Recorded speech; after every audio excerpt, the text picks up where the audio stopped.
Ever had a favorite game? A game that you just couldn't put down? A game that just had to be finished? Well, my friend Steve and I were hanging out one day. This was back when we were younger, 10 or 11, if I recall correctly. Anyways, we had just saved up quite a bit of money from our allowances doing odd jobs, mowing the neighbors' lawns and whatnot, and finally had enough to each get a Game Boy Advance and one game apiece. Steve was so excited. He was jumping with joy, in a literal sense. We entered the game store, and all over the shelves were hundreds of games for a bunch of consoles. I turned to look for my friend, and I saw him talking to a store employee. The employee nodded and walked away from him. Steve strolled casually towards me with a wicked grin on his face. "Hey man, guess what?" he said. "Let me guess. They don't have any Pokemon games," I responded, slightly bummed. "Actually, they have one left," he said in an eager tone. "Here's what I'm thinking. We pool our money together, and I'll borrow the game for a week, and then you can borrow the game." I was reluctant to agree to this, but then again, we were best friends, so I accepted and remained happy that I was still going to get to enjoy the game.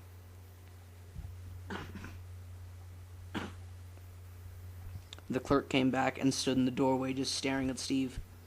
Steve walked over and handed him a $20 bill, put something in his pocket, and just walked out of the store with a smile. The clerk went back to stocking the shelves, and I completely forgot why I was standing there. Well, I left and went home after the first night. I'll be honest, I really wanted to play that game, but I think I can wait it out. I mean, he would want me to give him some time to play. So I continued my day. A few days went by, and I decided to call Steve to see what he was up to. There was no answer. I thought maybe he wasn't home. Maybe his family went out or something. On the 6th day, I saw a television report about a boy who had gone missing. The picture was of Steve. I rushed over to his house and found that his parents were sobbing outside. "Johnny?" his mother asked. "Hey," I responded with uneasiness. "Are you okay?" "The only thing he left was this," she said in a mournful voice as she passed me a piece of paper. It was a note written in dark red ink. It read, "Game over." "I don't understand what it means," his mother cried. "Do you mind if I go check his room?" I asked, rather determined. I had a feeling I knew what he meant on this note. "Sure," she whispered, almost hopeless. I ran into his house and headed for his room. The strange thing was that nothing looked out of place.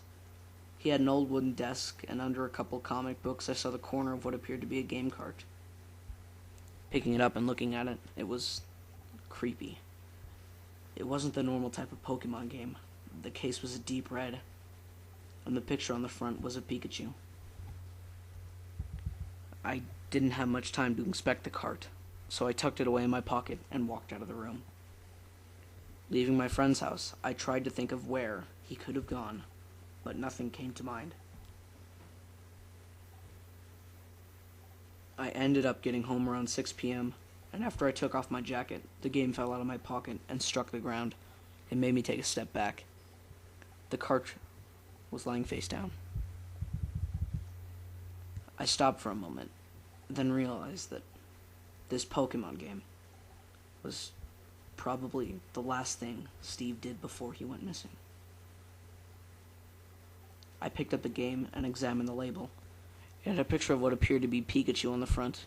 At least I think it's Pikachu, though it looked to be black with piercing red eyes. I grabbed my Game Boy and put the game in the slot. Pausing for a moment, I flicked the power button on, and nothing happened. This was weird. I had just put a brand new batteries in this thing. Well, I opened some of my drawers and found a pack of batteries that only had 2 left. My lucky day. I immediately popped out the old batteries and placed the new ones in.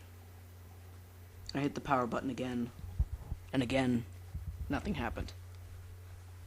This is stupid, I thought to myself before placing the game on my desk. After about an hour and a half or so of watching TV, I was so mad that I couldn't get to play the game. "Johnny, your father and I are going out. You be good. We'll be back soon," my mother said before closing the front door behind her. I watched them drive away in the rain. I continued to watch TV, simply because there wasn't anything else to do. It was raining, getting dark, and the stupid game wouldn't work. I stormed to my room in a rage, annoyed yet determined to find out the cause behind why my game wouldn't work. I closed my door behind me, and the only light illuminating me was the small nightlight that I had. I wasn't scared of the dark or anything. The light was a skull, and it shadowed the skull on the wall. When I looked over at the desk, it looked like the Game Boy was on. I picked it up, and immediately it shut itself off. The screen went white, and nothing happened. I sat there for a moment, just examining the whole system before a loud screech came from the game, so loud that I let out a scream. After a moment to compose myself, I watched the screen flicker from black to white. Game Boy flashed across the black screen in a crimson color. I have never seen any Game Boy start up this way. The game began with the intro. You know, the one with the Pokemon League battle. The first trainer, called the Charizard, through the image was a hyper-realistic, like a real-life dragon. When it showed the strong-willed Pokemon, its trainer could be seen in the background. It was Gary Oak. He looked to be crying, constantly weeping, not paying any attention to the Charizard that he had just called. Then the screen flickered. A shadowy figure was standing on a platform looking towards Gary. The only way I knew it was a person was the thin, gray outline of his body. The opponent threw a black Pokeball in front of the fire dragon. A Squirtle appeared. This Squirtle, however, had a black turtle shell, with what appeared to be gashes in it. It also had those sunglasses from the TV show. Squirtle used sludge.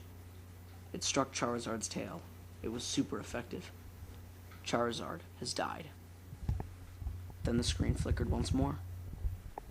The original Pokemon logo appeared, and the words Blood Edition in red appeared underneath before the menu screen popped up. How was this a kid's game? I wondered, but for some reason, I just sat there staring at the menu screen. There was only one option to select. It was continue. I tapped A, and the save file popped up. There was only one file. A trainer with 6 Pokemon, and time played was 99 hours, 99 minutes, and 99 seconds. But the strangest thing about this file was the trainer's name. It wasn't Ash, or Red, or even Steve. The name was Johnny. That's my name. Hesitantly, I tapped A and selected the file. The game screeched once more, then an image of my sprite was shown, standing on the edge of a virtual cliff. Before making any moves, I checked the stats of my character. I actually had a pretty solid group. It pretty much mimicked Ash's Pokemon. Bulbasaur, Charmander, Squirtle, Butterfree, Pidgeotto, and the last Pokeball was blacked out. I just assumed the Pokemon had fainted and was unusable. Well, that, and because the other Pokemon had very low health, pretty much 10 hit points apiece. I checked my character stats, and where the image of my sprite was supposed to be was just a blacked out image. I shrugged it off, and closed out, and began to walk. I was on what appeared to be a cliff of Mount Moon. There was something wrong. It looked like bones were scattered all around my sprite. I walked to what appeared to be a cave entrance into the mountain. Upon walking into the darkness, my sprite was knocked back to the cliff, and a sprite resembling Professor Oak walked out. I walked up to him and tapped A, though when I did, his dialogue box came up. "Oh, Gary, Why didn't you listen to me? You were the best, but you were too stubborn. The professor had stopped at the far end of the cliff. I slowly walked over to him, and once more I tapped A. Only a Pokemon master can control them, his sprite said before walking off the cliff. The game then flickered, as if reacting to something hitting the ground. Then a high-pitched screeching noise played. Did I just watch a person commit suicide? I thought. I swallowed my fear and headed back to the entrance of the cave. I entered, and it was pitch black all around me. My sprite continued into the darkness. I was just trying to get out of this mountain. As I walked, a dialogue box came up. Boy, sure is dark in here. The battle music instantly started playing. I was startled for a moment. The dialogue box returned. Surrender now, or prepare to fight. My opponent appeared to be James from Team Rocket, but he looked incredibly sad, and on top of that, he was all by himself. Trainer James has chosen Wheezing. Jessie didn't listen. She was too stubborn. After seeing the Wheezing, I noticed that its HP was at 5, and the image of the Pokemon was completely blacked out aside from its eyes and the white X on its body. I chose Charmander. Wheezing used suffocation. Wheezing has died. Charmander has died. What the hell? I've never heard of a Pokemon technique called that before. I wasn't too mad, though. I had 4 more usable Pokemon left, and James only had the 1. After our battle, the sprite of James just sat there in the same spot as before. I tapped A, and his dialogue box flickered. Only a Pokemon master can control them. His sprite then fell over, and on the shadowy ground of the mountain, Team Rocket trainer James has died. At this point, 2 people had died. I was terrified. I really didn't feel like playing anymore.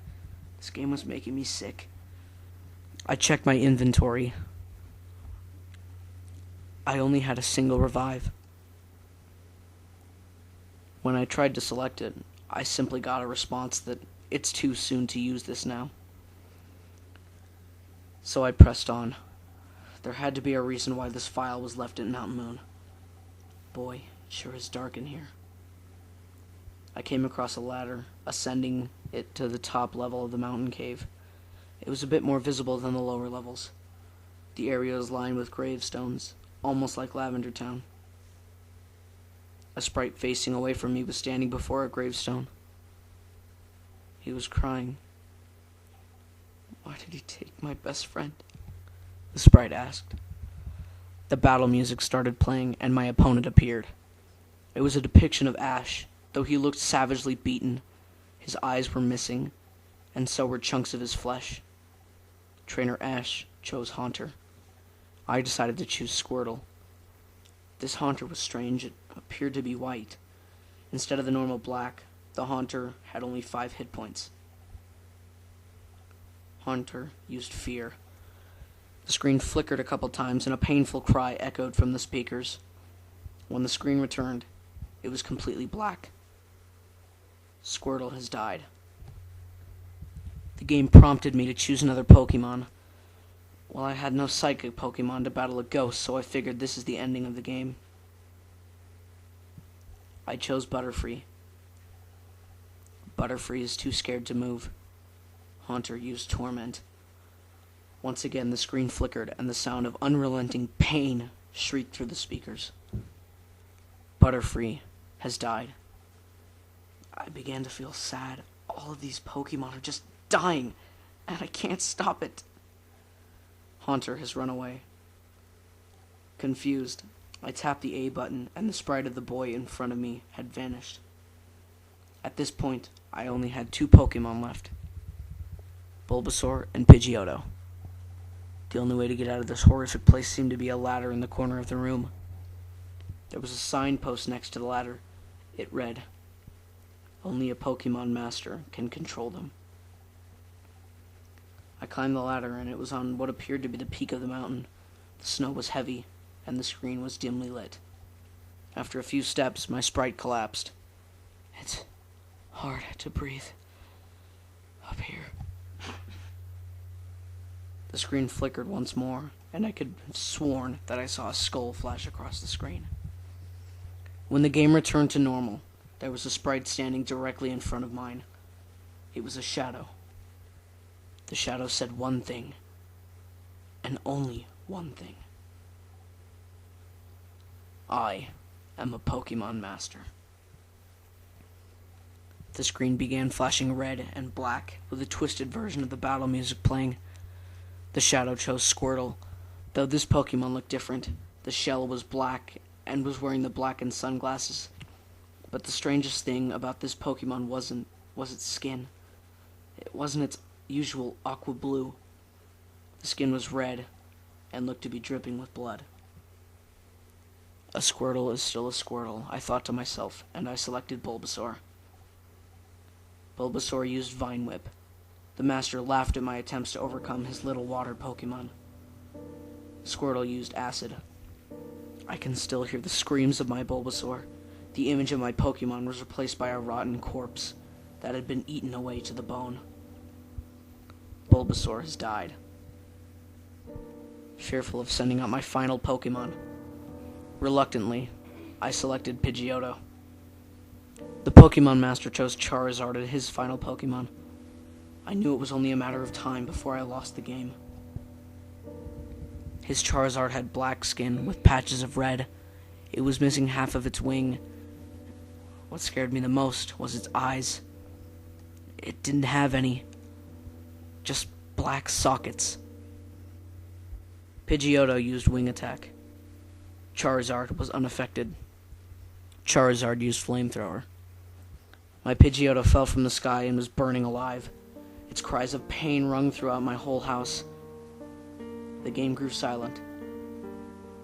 I had lost. But why was that shadow trainer still on the screen? The dialogue box appeared. Are you a Pokemon master? An option appeared. No and yes.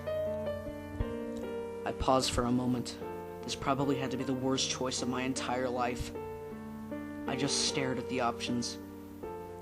But I lost. A Pokemon master wouldn't lose. Then I began to wonder. Maybe this was a second chance. I selected yes. An eerie sound began to play. It was twisted. My inventory opened, and the revive was selected. I chose to revive the unknown Pokemon I had from the beginning. I finally knew what my sixth Pokemon was. It was Pikachu, the electric mouse Pokemon. This little Pokemon was the only thing standing between me and pure terror. Finally, a battle of masters. As the trainer spoke, I felt a chill run down my spine. Then he sent out his final Pokemon. It too was a Pikachu. Though his looked grotesque, the tail had bite marks, its body looked to be rotting away. Its eyes were lifeless and white. It was staring at me. Not just me in the game, but it was staring at me as I was focused on the screen. Pikachu used Shock. The screen suddenly went black, and so did my nightlight. I was too scared to move. All I could do was stare blankly at the screen. The screen flickered. Then I saw my Pikachu, though it looked to be badly beaten, and it only had 1 HP left. His Pikachu, however, was holding an evil, warped Pokeball. Pikachu used Shadow Ball. Mine was swallowed up completely. As the ball rolled back and forth, shrieks of pain and fear resonated through my speakers. You are not a Pokemon master, the shadow said. Then the game shut off. The years have passed, and I haven't really told anyone about this game, except for my psychiatrist. And I'd completely forgotten about it all, until my son told me he was going to be a Pokemon master. Just like Steve. I corrected him. "You mean Ash, right?" He shook his head. "No, I mean Steve." And then he walked back to his room with a smile.